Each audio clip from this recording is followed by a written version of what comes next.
Hello friends, welcome to R M English classes.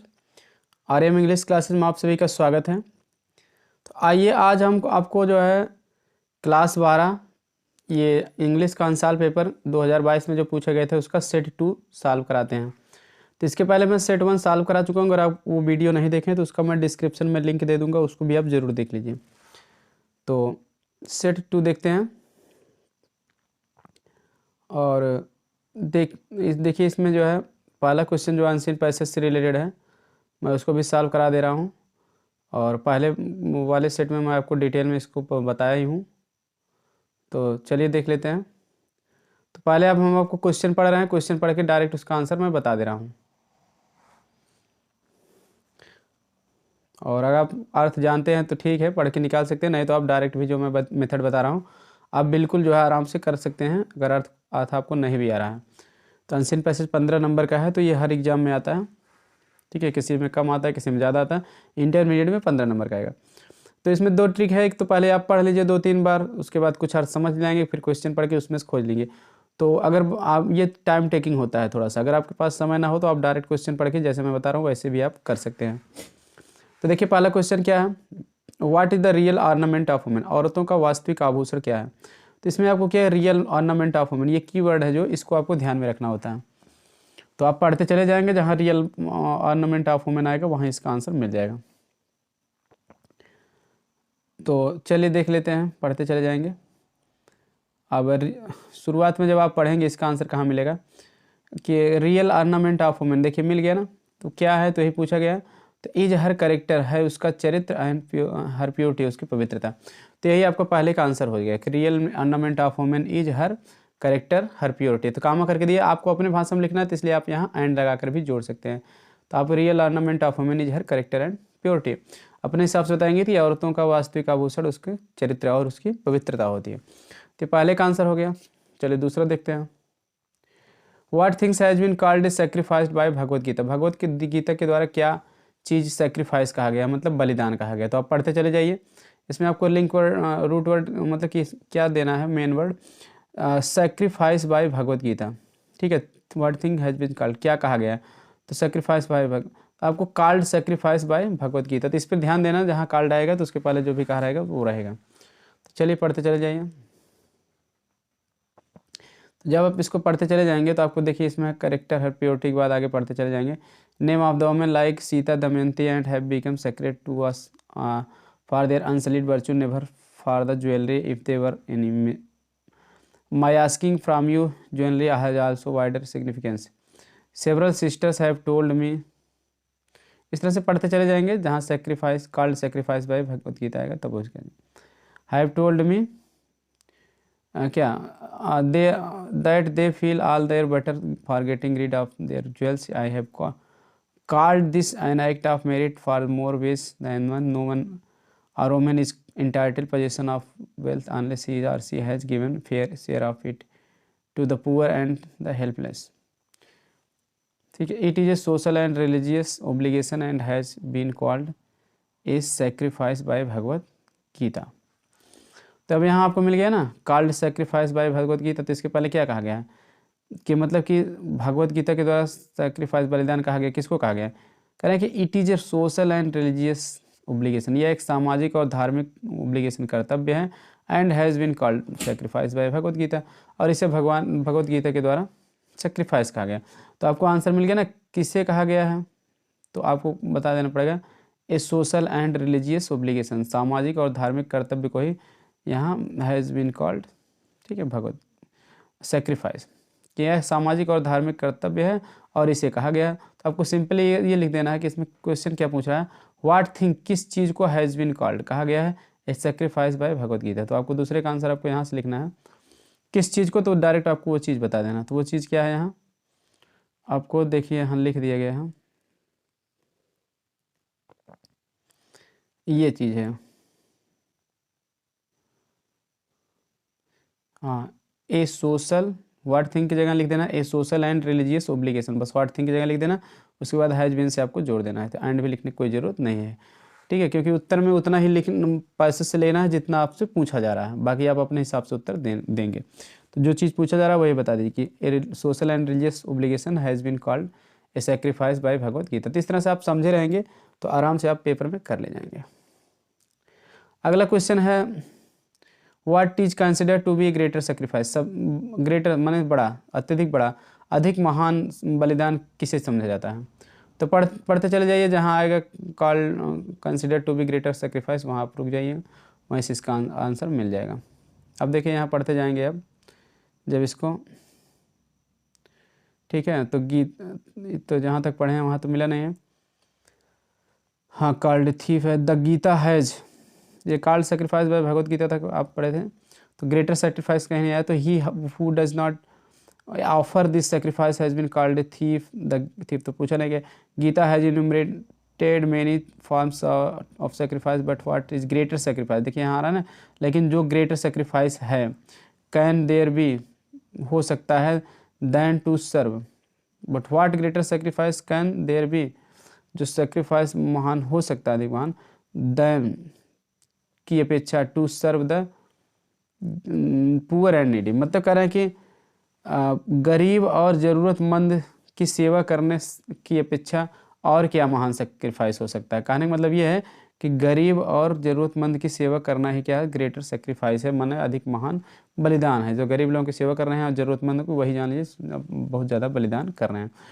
तो यही कहना है कि ना, इसी में इसका आंसर देखिए मिल गया कि what greater sacrifice can there be, माने क्या इससे अधिक महान सेक्रीफाइस बलिदान हो सकता है, then to serve the poor and the needy, गरीब और ज़रूरतमंद लोगों की सेवा करने से ज़्यादा महान जो है बलिदान क्या हो सकता है। कहने का मतलब कोई नहीं हो सकता है। यही जो गरीब और ज़रूरतमंद लोगों की सेवा करना, वही सबसे बड़ा क्या है, बलिदान है। तो आपको आंसर मिल गया तीसरे का भी। यहाँ से लिखना है टू सर्व, ठीक है, the poor and the needy is the greater sacrifice हो जाएगा। ठीक है, क्या है ग्रेटर सेक्रीफाइस, तो व्हाट की जगह लिख देना है to serve the poor and the needy, बस यही इतना आपको लिख देना है। तो ये आपको तीसरे का आंसर मिल जाएगा। व्हाट की जगह इज से जोड़ देना, is consider to be a greater sacrifice. वो अगला क्वेश्चन है where does the real ornament lie. Real ornament lie माने असली ऑर्नामेंटेशन, माने आभूषण जो होता है वो कहाँ लाई में स्निहित होता है। तो आप पढ़ते चले जाइए। रियल ऑर्नामेंटेशन ये आपका रूट वर्ड है, मतलब कि जो मुख्य वर्ड है, इसी पे आपको ध्यान देना, जहाँ आएगा वहाँ रुकना है। ये अच्छी ट्रिक है। आपको अर्थ नहीं भी आ रहा है तो भी आपको टेंशन नहीं लेने की जरूरत है कि अरे हम अर्थ ही नहीं समझ पाते, हमारी इंग्लिश ही कमज़ोर है, तो कैसे हम हल करेंगे, 15 नंबर कैसे पाएंगे। तो इस तरह से आप बिना पढ़े आराम से पा सकते हैं। देखिए मेरी ट्रिक जो है मैं आपको बता रहा हूँ जो। तो रियल, अब यहाँ पढ़ते चले जाएंगे। देखिए यहाँ जहाँ से नीडी तक, forest today there we know sacrifice higher distinction equality of man, इसमें कुछ नहीं आपको ध्यान देना। तो रियल इन हाँ women of India that real ornamentation lie, मिल गया ना, रियल ऑर्नामेंटेशन लाई। तो कहना कि वेयर मैंने कहाँ रियल ऑर्नामेंटेशन लाई है, तो डज हटेगा तो लाई का लाइज हो ही जाएगा। तो आपको यहाँ से लिख देना कि रियल ऑर्नामेंटेशन लाइज, ठीक है, मतलब निहित है कहाँ। अब यहाँ आपको पढ़ना पड़ेगा कि real ornamentation lies not in leading, कहाँ निहित है, तो यहाँ नॉट लगा, नॉट वाला नहीं लिखना। Not in leading the body and the metal and stall, इसमें तो नहीं है, तो इसको नहीं लिखना है। बट माने बल्कि किस में है, in purifying the heart and developing the beauty of soul, इसमें है। तो आपको ये इतना काट देना है नॉट वाला, ठीक है। जो नॉट नहीं है उसको पूछा नहीं है, किस में है वो पूछ रहा है, तो इन से आपको जोड़ना। तो the real ornamentation lies in purifying the heart and developing the beauty of soul, यही आपका आंसर है कि असली आभूषण नहीं थे किसमें, इन प्योरीफाइंग द हार्ट, दिल को पवित्र बनाने में, and developing the beauty of soul, आत्मा के सौंदर्य को विकसित करने में, ठीक है। तो आपको इतना लिख देना है कि आपको मतलब in purifying the heart and developing the beauty, ये आपका सटीक आंसर हो गया। हाँ, लेकिन आप इसको चाहें तो अपने हिसाब से शार्ट में भी कर सकते हैं। Real ornamentation lies in, direct आप सकते in the heart and the soul, and soul तब भी चल जाएगा, किसमें, दिल और आत्मा में है, ठीक है। रियल ऑर्नामेंटेशन इतना शार्ट में भी लिख देंगे तब भी चल जाएगा, नहीं तो आप पूरा लिख सकते हैं कि दिल के पवित्र बनाने में और आत्मा के सौंदर्य को विकसित करने में, तब भी सही है, ठीक है। तो ये आपका आई होप समझ में आ गया होगा डी वाला। चलिए ई वाला देखते हैं। ई वाला वर्ड पावर से रिलेटेड रहता है। ई वाला क्वेश्चन क्या, which word in the passage means spotless. Spotless माने धब्बा रहित या निष्कलंक जिसको कहते हैं, दाग रहित। तो किसका अर्थ है स्पॉटलेस, ठीक है। तो निष्कलंक जिसको कहते हैं, निष्कलंक या किसके ऊपर कोई धब्बा ना हो, कलंक ना हो, कलंक रहित, निष्कलंक, धब्बा रहती है, ये सब इसके अर्थ है। स्पॉटलेस का क्या है, चलो देख लेते हैं, अभी हम तब पैसेज में देखेंगे। दूसरा इनसिग्निफिकेंस, इनसिग्निफिकेंस माने अमहत्वहीन, सिग्निफिकेंस माने महत्व होता है, उसी को उल्टा महत्वहीन। तो ये दोनों क्या है, which word in the passage, यानी पैसेज में इन दोनों का मतलब मिलेगा। स्पॉटलेस का मीन्स माने सिनोनिम्स इसका पैसेज मिलेगा, और अपोजिट इनसिग्निफिकेंस का भी पैसेज मिलेगा, पैसेज मिलेगा। और तीसरा what does the phrase getting read of, getting read of, get rid of माने छुटकारा पाना चाहते हो तो गेटिंग रीड ऑफ माने किसी चीज़ से छुटकारा पाना, यानी उससे एकदम फ्री हो जाना। तो इसका फ्रेज है ना, तो इसका मतलब बताना। तो ये देखिए नहीं क्या कि पैसेज में which word in the passage, इसको अपने मन से बताना है। इन द पैसेज, पैसेज इतना कहे कि पैसेज में what does the phrase getting read of mean in the passage, यानी पैसेज में जो गेटिंग रीड ऑफ दिया गया है उसका क्या मतलब है। ठीक है, तो इसका मतलब पैसेज में आपको नहीं मिलेगा। तो गेट रीड ऑफ का मतलब आपसे पूछा जा रहा है, तो इसका मतलब होता है फ्री फ्रॉम, किसी चीज़ से एकदम स्वतंत्र हो जाना। ठीक है, फ्री फ्रॉम लिख दो, या to be free from, to be भी लगा, टू बी माने होना, टू बी फ्री फ्रॉम, बस ये इसका मतलब है। और स्पॉटलेस का अनसलीड आपको पैसेज में मिलेगा, इनसिग्निफिकेंस का सिग्निफिकेंस मिलेगा, इन हट जाएगा। तो चलिए दिखा देते हैं आपको कहाँ है स्पॉटलेस का मीनिंग। आपको देखिए स्पॉटलेस का मीनिंग यहाँ आपको मिल जा रहा है अनसलीड। अनसलीड माने जो होता है धब्बा रहित या निष्कलंक। ठीक है, और इनसिग्निफिकेंस का अपोजिट पूछा है तो सिग्निफिकेंस हो जाएगा, इन हट जाएगा, तो ये मिल गया आपको, दोनों मिल गया। और बाकी टू बी फ्री फ्रॉम उसका हो जाएगा गेटिंग रीड ऑफ का। चलिए अब सेक्शन बी देख लेते हैं। सेक्शन बी में आपको क्या करना है, निबंध और लेटर है, इसको आप ठीक है खुद तैयार करेंगे। इंपॉर्टेंट जो बताए गए हैं, जो भी इसमें आया है किताब से आप तैयार करेंगे, या सीरीज विद्या क्वेश्चन जो भी है। बाकी इंपॉर्टेंट वीडियोज आपको मिल जाएगी चैनल पे, बाद में इसके ऊपर सेपरेट वीडियो जो बहुत इंपॉर्टेंट है मैं बना दूंगा जल्दी। हाँ 3 निबंध देखिए आए, इसमें से एक करना है 150 मिनट। पहला है चैलेंज बिफोर आवर कंट्री। ठीक है, क्योंकि देखिए यहाँ any one of the following, निम्नलिखित टॉपिक में से किसी एक का करना है 150 वर्ड में, इतना ध्यान देना। चैलेंज बिफोर आवर कंट्री, हमारे देश के सामने जो चुनौतियाँ हैं उसके बारे में लिखना है। बिफोर बने सामने होगा।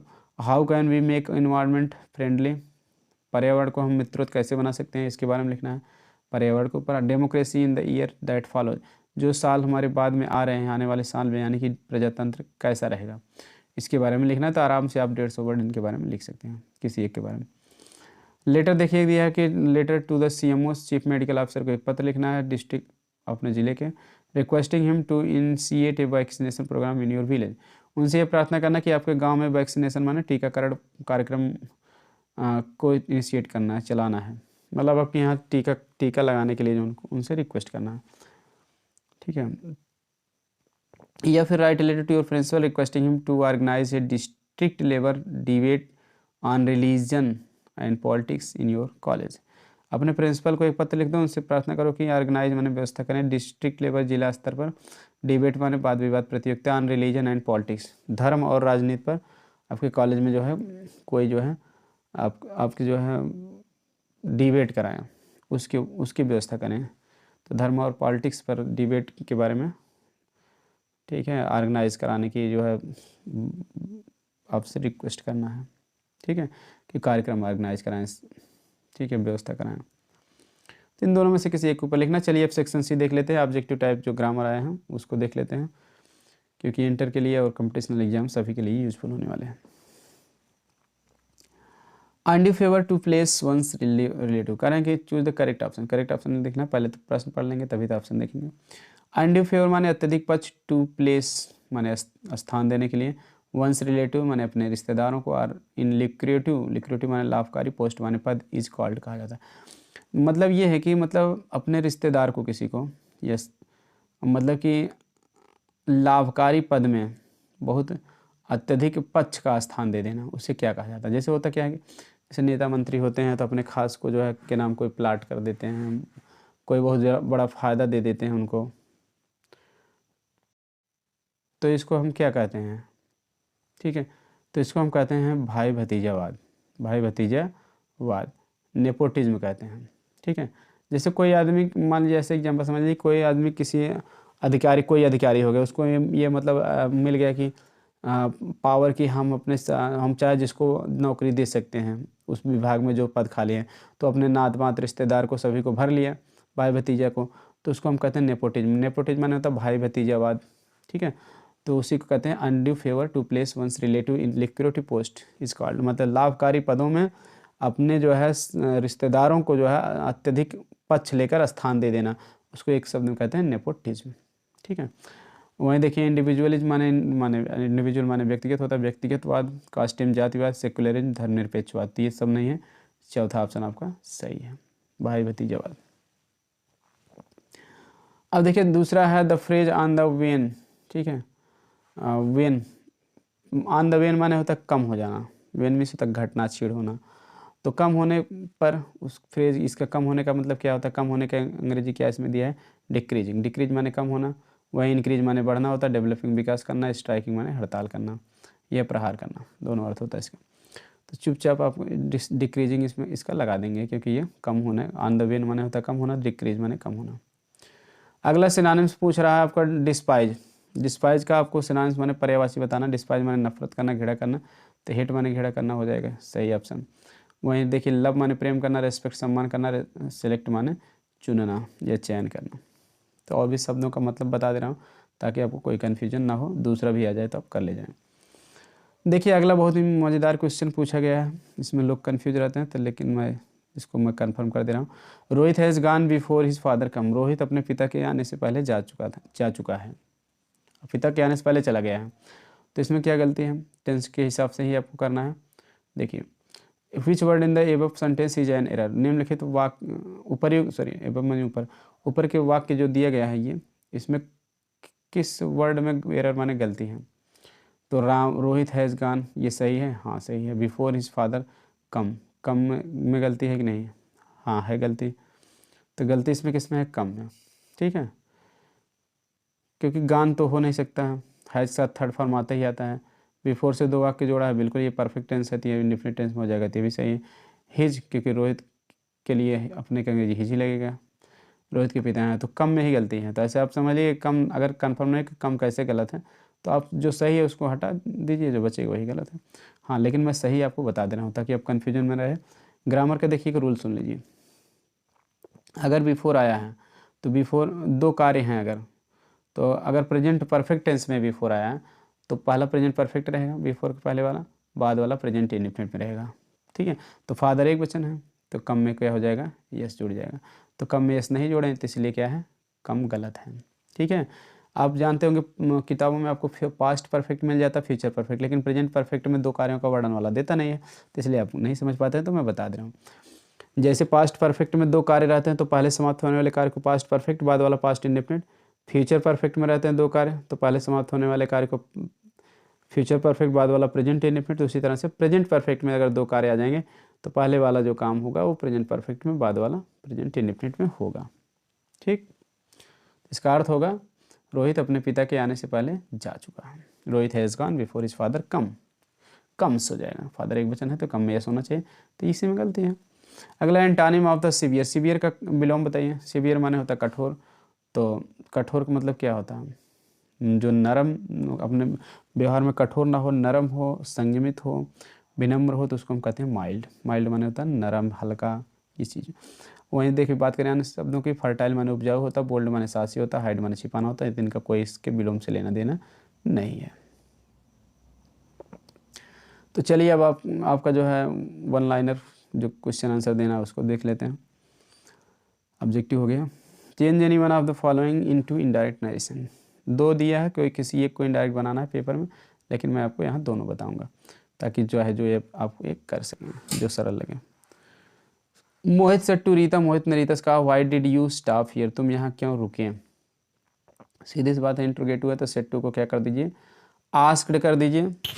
मोहित आस्क्ड रीता, उसके बाद वाई से जोड़ दीजिए, कंजक्शन वाई ही हो जाएगा, वाई डिड यू हट जाएगा, फिर यू को रीता का अनुसार हो जाएगा सी, और डिड हट ही जाएगा क्योंकि अफर्मेटिव है, तो स्टॉप में ईडी जोड़ देंगे तो एक पी वर्ड भी जाएगा, स्टॉप्ड। ठीक है ना। Mohit asked Rita why she stopped here का क्या हो जाएगा, देयर, फुल स्टॉप तक हो जाएगा। Teacher said to children do not quarrel with your sister, तो यहाँ सलाह दे रहे हैं अध्यापक बच्चों को करें कि तो अपने बहनों के साथ जो है झगड़ा ना करो। तो एडवाइज से पहली बात तो बनाएंगे हम, ADVISD एडवाइज द चिल्ड्रन, तब डू नॉट को हम क्या करते हैं नॉट टू में बदल देते हैं, डू नॉट को नॉट टू में बदल देते हैं, नॉट टू क्वारल विथ। फिर योर को क्या करेंगे, चिल्ड्रन कई बच्चे हैं, ठीक है, तो कई बच्चे हैं तो योर को हम कर देंगे देयर, ठीक है, नॉट देयर सिस्टर हो जाएगा। एक तरीके से इसको और बना सकते हैं, चाहे तो हम एडवाइज ना करना चाहें तो फॉरवर्ड से भी बना सकते हैं, निगेटिव में मना किया जाता है, ना समझ में आया एडवाइज्ड है कि ऑर्डर्ड है तो आप फॉरवर्ड का भी प्रयोग कर देंगे, बेटर ऑप्शन होगा। The children forward the teacher forward the children, तब डू नॉट के नॉट टू नहीं केवल टू बदलें, forward the children to quarrel with, फिर योर का क्या हो जाएगा, देयर हो जाएगा, विथ देयर सिस्टर। मैंने अध्यापक ने बच्चों से अपनी बहनों से झगड़ा करने से क्या कर दिया, मना कर दिया। तो ये भी सही है, मना कर दिया यानी कि उसको झगड़ा ना करने की सलाह दी, बात है क्यों। तो एडवाइस के साथ नॉट टू लगता, फॉरवर्ड के साथ सिर्फ टू लगता, क्योंकि फॉरवर्ड एक नेगेटिव वर्ड है, इतना आपको ध्यान देना। मना किया मतलब नहीं कह दिया, नॉट नहीं लगेगा। Combine any one of the followings as directed, यहाँ सिंथेसिस से देखिए दिया गया है, और इसको भी हम देख लेते हैं। दो में से एक ही करना है, ध्यान देना, लेकिन आपको हम दोनों बताना है। द थीफ वॉज पनिश्ड, चोर को दंडित किया गया, द थीफ वॉज फाइंड, चोर पर जुर्माना लगा दी। कंपाउंड बनाना है तो जोड़ प्रकट हो रहा था, यहाँ एज वेल एज से जोड़ दिए, ठीक है। The thief was punished as well as fined, ठीक है, चोर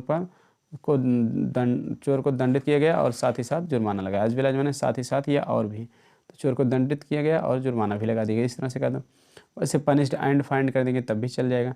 the thief was not only punished but also find, ये भी चल जाएगा। The thief was both punished and find, इससे भी बन सकता है, यानी जोड़ बताने वाला कोई कंजक्शन लगा के आप बना सकते हो।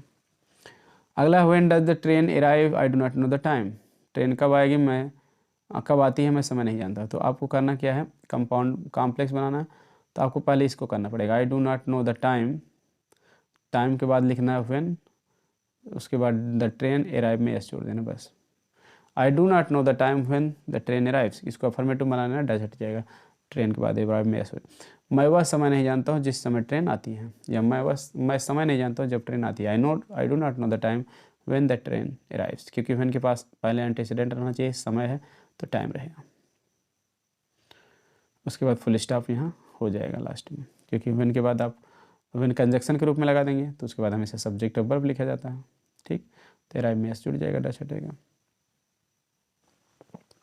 आई होप समझ में आ गया होगा। चलिए आगे देखते हैं। ट्रांसफॉर्मेशन से आपको कंपैरेटिव डिग्री पहले वाले बना, Kashmir is not so hot as Bhopal, Kashmir उतना गर्म नहीं जितना कि भोपाल।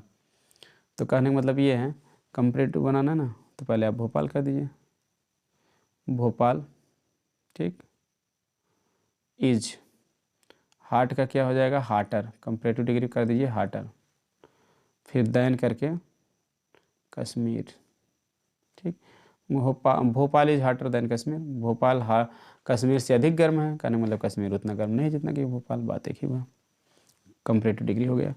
तो ये अफर्मेटिव मतलब पॉजिटिव वाला नाट है तो उसमें नाट नहीं लगेगा कंपैरेटिव में, तो भोपाल इज हार्टर दैन कश्मीर, ठीक है, इस तरह से अफर्मेटिव हो जाएगा। व्हाट मेड यू हैप्पी, तुम्हें क्या खुश किया, पैसु बास है, पैसु बास इसका हो जाएगा व्हाट, पास्ट इंडेफिनिट है तो वर लगेगा क्योंकि यू ऑब्जेक्ट है, सब्जेक्ट बनाएंगे। व्हाट वर यू मेड, उसके बाद लिखा जाएगा हैप्पी, फिर बाय लिख के प्रश्नवाचक लगा देंगे, क्योंकि अब पैसु बास में प्रश्नवाचक है तो प्रश्नवाचक एक्टिव में तो पैसु में भी बनेगा, और उसमें बाय के बाद अगर सब्जेक्ट नहीं दिया गया है तो आप मत ऑब्जेक्ट लिखिए, क्योंकि मेड वर्ब है, वर्ब के बाद ऑब्जेक्ट ही था। तो what were you made happy by, तुम्हें किसके द्वारा प्रसन्न किया गया, या तुम्हें कौन प्रसन्न किया, बात देखिए वह। अगला है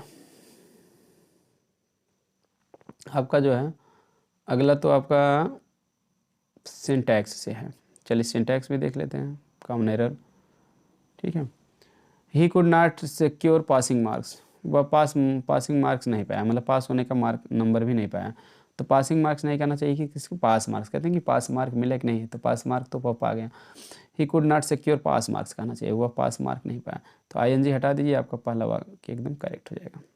दूसरा है, कैसे करेंगे, if he will come I shall teach him, यदि वह आएगा तो मैं उसे पढ़ा दूंगा, तो देखिए बिल हटा दीजिए, ठीक है, क्योंकि ग्रामर का नियम है दोनों क्लास जो है फ्यूचर टेंस में नहीं बनाते हैं। तो पहला वाला इफ़ या व्हेन वाला हम क्या करते हैं, अगर एक वाक्य फ्यूचर में है बिना इफ़ वाला तो हम उसको रहने देते हैं, तो लेकिन इफ़ वाला क्लास हम क्या करते हैं, प्रेजेंट इन्फिनिट बनाते हैं, और ही एक वचन है तो यस यस जोड़ देंगे, कम में यस जोड़ देंगे।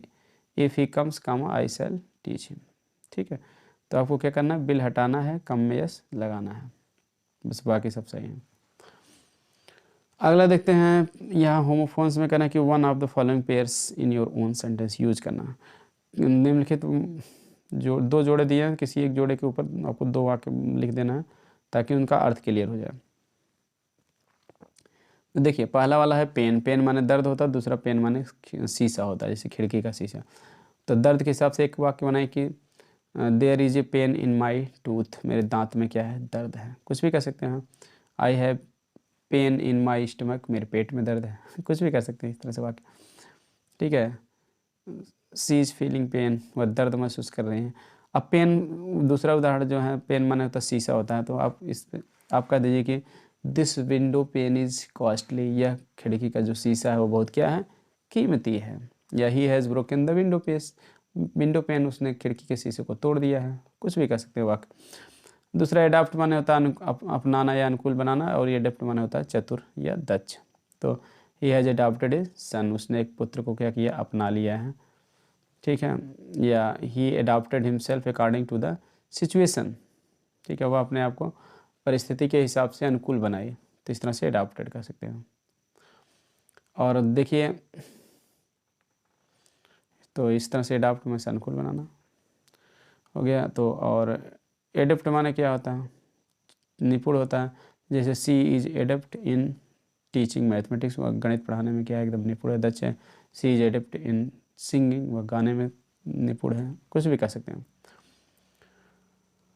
चलिए अब देख लेते हैं, ट्रांसलेशन भी देख लेते हैं, उसके बाद आपका सेक्शन सीता की ख़त्म हो जाए।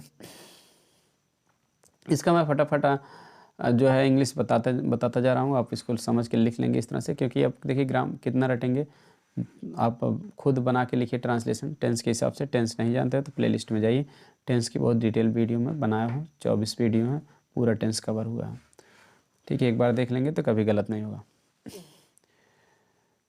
देखिए ये एक इम्पॉर्टेंट क्वेश्चन है, ध्यान देना, 2022 में आया है, इसके पहले भी 2016 में भी आया है, तो रिपीटेड क्वेश्चन है, तो कई बार आ चुका है ये, इसलिए आप इसको ज़रूर देख लीजिएगा। भारतवर्ष एक महान देश है, तो बहुत सिंपल भी है, आप कॉपी पेन लेके लिख भी लीजिए इसको अगर आप नहीं कर पा रहे हैं।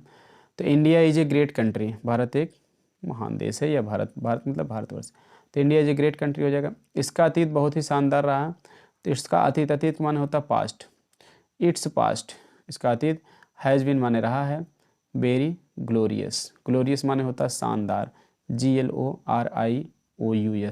ग्लोरियस अगर ना लिखना चाहें आप ग्रैंड भी लिख सकते हैं, ग्रैंड माने भी शानदार होता है, चाहे जो लिख दीजिए। विदेशी आक्रमणकारियों ने इससे देश को लूटने का प्रयास किया। विदेशी आक्रमणकारी, विदेशी माने होता है फॉरेन, FOREIGN, फॉरेन। आक्रमणकारी का अंग्रेजी होता है इन्वेडर्स, INVADERS, फॉरेन इन्वेडर्स, विदेशी आक्रमणकारियों ने। ट्राइड माने प्रयास किया, TRIED। To rob this country, rob means होता है लूटना, ROB। ठीक है, foreign invaders tried to rob this country.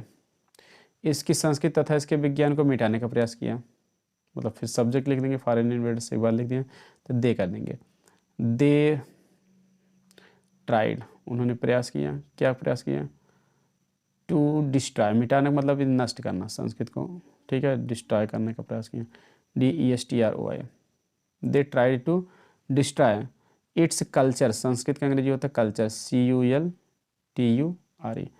And ज्ञान विज्ञान का मतलब क्या है, यहाँ ज्ञान विज्ञान का मतलब है हेरिटेज से, HERITAGE, हेरिटेज माने तो विरासत भी।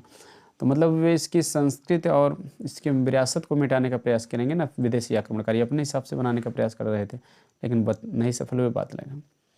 तो इस तरह से हो जाएगा, दे ट्राइड टू डिस्ट्रॉय, मिटाने का मतलब यहाँ डिस्ट्रॉय से है, नष्ट करने से है, मिटाना, destroy its culture and heritage, HERITAGE। परंतु देश प्रेमियों के बलिदान और बहादुरी के कारण वे सफल नहीं हुए। But they could not succeed, succeed माना था सफल होना, तो डिड नॉट सक्सीड भी लिख सकते हैं, लेकिन कुड ज़्यादा बेटर है, क्योंकि असफल होने के लिए कुड का प्रयोग होता है। ठीक है, सफलता के लिए नॉट लगा देंगे तो असफलता हो जाए। But they could not succeed, वे सफल नहीं हुए या सफल नहीं हो सके। ड्यू टू माने के कारण होता है, ड्यू टू के कारण, DUEDU। हाँ, बलिदान का अंग्रेजी होता है सेक्रीफाइस, SACRIFICE। इन्हीं वर्ड पर आपको ध्यान देना है, पेपर में ये वर्ड पता रहेंगे तो आप अपने हिसाब से बना के लिख ले जाएंगे, नहीं तो कितना रटेंगे आप। They could not succeed due to sacrifice and, ठीक है। बहादुरी का अंग्रेजी होता है BRAVERY, bravery. Due to sacrifice and bravery of country lovers, देश प्रेमी का अंग्रेजी होता है country lovers, LOVERS, country lovers माने देश प्रेमी। आज भी देश में किसी चीज़ की कमी नहीं है। सब्जेक्ट हो जाएगा there is no lacking, lack माने होता है कमी, लाइकिंग हो जाता है लैकिंग। या आप कह सकते हैं स्कार्सिटी, एक शब्द है स्कार्सिटी, SCARCITY, स्कार्सिटी माने भी कमी, चाहे जो लिख देंगे। There is no scarcity of anything या no lacking of anything in the country. हाँ, आज भी का मतलब इवेंट टूडे, EVENTODAY।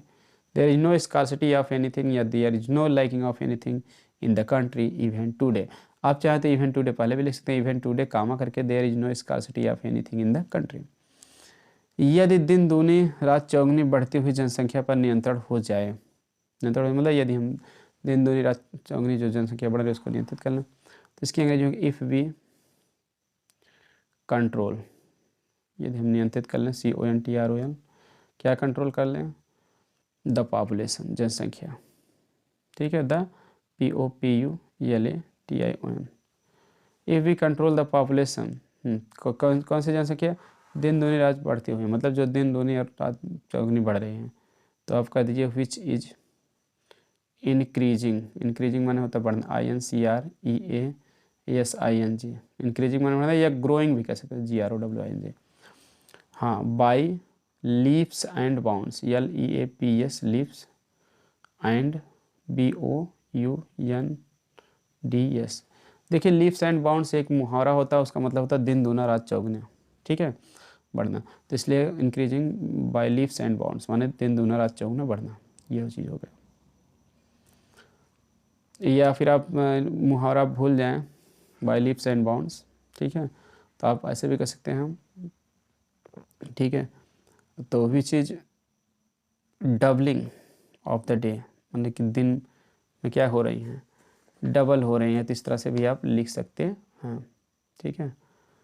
तो कोई दिक्कत नहीं होगी, आप डबलिंग ऑफ, आप ऐसे कह सकते हैं, ऐसे लिख देंगे if we control the doubling of population, यदि हम जनसंख्या के डबल होने को रोक दें, डबल होने मतलब वही दिन दूना रात चौगुना बढ़ना। तो लेकिन ज़्यादा बेटर होगा आप मुहावरे के हिसाब से लिखेंगे if we control the population which is increasing by leaps and bounds, यदि हम उस जनसंख्या को रोक लें जो दिन दूना रात चौगुनी बढ़ रही हैं, कहने का मतलब जो, ठीक है, मतलब कि दिन दूना रात चौगुना बढ़ रही है, मतलब दिन दूना रात चौगुना बढ़ती हुई जनसंख्या को अगर हम नियंत्रित कर लें, तो कामा कर देंगे तो के लिए देश पुनः समृद्ध हो जाएगा। The country will be prosperous again, the country will be देश हो जाएगा, प्रॉस्परस माने समृद्ध होता है, PROSPEROUS, प्रॉस्परस, अगेन AGAIN। तो इस तरह से आपको लिख देना है, आई होप समझ में आ गया होगा। चलिए देखते हैं आगे, सेक्शन डी लिटरेचर पोर्शन पर भी थोड़ा नज़र डाल लेते हैं। Answer of the following question 40 words, short question है, देखिए इसमें दो क्वेश्चन दिए हैं। Who was Mukesh and what was his ambition, Mukesh कौन था, उसकी महत्वाकांक्षा क्या थी, इसको लिखो। या फिर how deep was the pool, pool तालाब कितना गहरा था, what was there inside the water, पानी के नीचे क्या था। या फिर what did Hamel say about the French language, French language के बारे में हैमल ने क्या कहा। Who was the rat trap seller, चूहादानी विक्रेता कौन था। How did he make them, वो उन्हें कैसे बनाता था। तो इस तरह से दो क्वेश्चन है, दोनों में ऑप्शनल है, 4 में से 2 करना है। लॉन्ग में देखिए दिया है 80 वर्ड में लिखना है। Why did Rajkumar Shukla invite Gandhi ji to Champaran, Rajkumar Shukla Gandhi ji को चंपारण के लिए क्यों आमंत्रित किया। या फिर उसी में एक क्वेश्चन और जोड़ा है, how did Gandhi ji solve the problems of farmers, Gandhi ji ने किसानों की समस्या कैसे हल की। या फिर देखिए, how is Mukesh different from the other bangle makers of Firozabad, Mukesh Firozabad के अन्य चूड़ी निर्माताओं से कैसे अलग है। फिर देखिए उसके बाद ये जो दिया है पोइट्री का स्टैंजा दिया है, तो ये इस वर्ष नहीं पढ़ना, कट गया है, तो आप इसको बिल्कुल मत पढ़िएगा, ध्यान देना। Far from the gusty waves वाला ये पार्ट ख़त्म हो गया है इस वर्ष। ये in elementary school in slums उसमें से था, इस वर्ष नहीं पढ़ना आपको। इसका कोई भी क्वेश्चन ना तैयार करिए, आगे बढ़ते हैं। 3 सेंट्रल आइडिया है, तीनों में से कोई एक आप याद कर सकते हैं, तो ऐसे पहला दूसरा आप याद कर लीजिए, तो ये आपका काम चल जाएगा। तीसरा याद करने की जरूरत नहीं है। शुरुआत से आप 3 पार्ट याद कर लेंगे, बहुत हो गया। और इसके बदले में आप मतलब ये थिंग ऑफ ब्यूटी आप याद कर लेंगे आंटी जेनिफर्स के बदले में, तो आपका काम पूरा हो जाएगा। 11वां क्वेश्चन आपका है answer the following question in about 40 words each. What did the astrologer tell about the death of the tiger king. Tiger king की मौत के बारे में ज्योतिषी ने क्या किया, या what did Sam write in his letter to Charlie. Charlie के लिए पत्र में सैम ने क्या लिखा, सैम ने क्या लिखा। ये दूसरा क्वेश्चन हुआ जियोफ ग्रीन। जियोफ ग्रीन कौन था। What did he offer to the students, विद्यार्थियों को उसने क्या ऑफर दिया। या फिर was Clare why was Jack worried about her. Clare कौन था, जैक उसके बारे में क्यों चिंतित था। ये दोनों में से क्यों लेके करना है। लास्ट क्वेश्चन है आपका आंसर, हाँ 80 वर्ड में लिखना है। सप्लीमेंट्री से ही हुआ डॉक्टर सदाव। डॉक्टर सदाव कौन था। How did he meet Hana and married to her. वह हाना से कैसे मिला और उससे शादी कैसे किया। तो ये एनिमी से लिया गया है, तो इसमें से क्वेश्चन लॉन्ग अक्सर आ ही जाता है। What type of garden does Mr Lamb है। मिस्टर लैम्ब के पास किस तरह का बगीचा था। Why does he like it, why से क्यों पसंद करता। तो ये देखिए, तो ये भी है, ठीक है, चाहे इसको लिखिए चाहे इसको लिखिए। तो आई होप समझ में आ गया होगा किस तरह के क्वेश्चन आपके आए थे 2022 में, क्योंकि सारे क्वेश्चन इंपॉर्टेंट है 22 के इस साल के लिए, तो आप ज़रूर तैयार कर लेना। मिलते हैं नेक्स्ट वीडियो में। थैंक्स फॉर वॉचिंग वीडियो पसंद आए तो लाइक सब्सक्राइब शेयर जरूर कर दीजिए, ताकि सभी विद्यार्थी परीक्षा की तैयारी कर सकें, क्योंकि परीक्षा से पहले पेपर को देखकर उसके अकॉर्डिंग पढ़ना बहुत महत्वपूर्ण होता है। मिलते हैं नेक्स्ट वीडियो में। Thanks for watching video.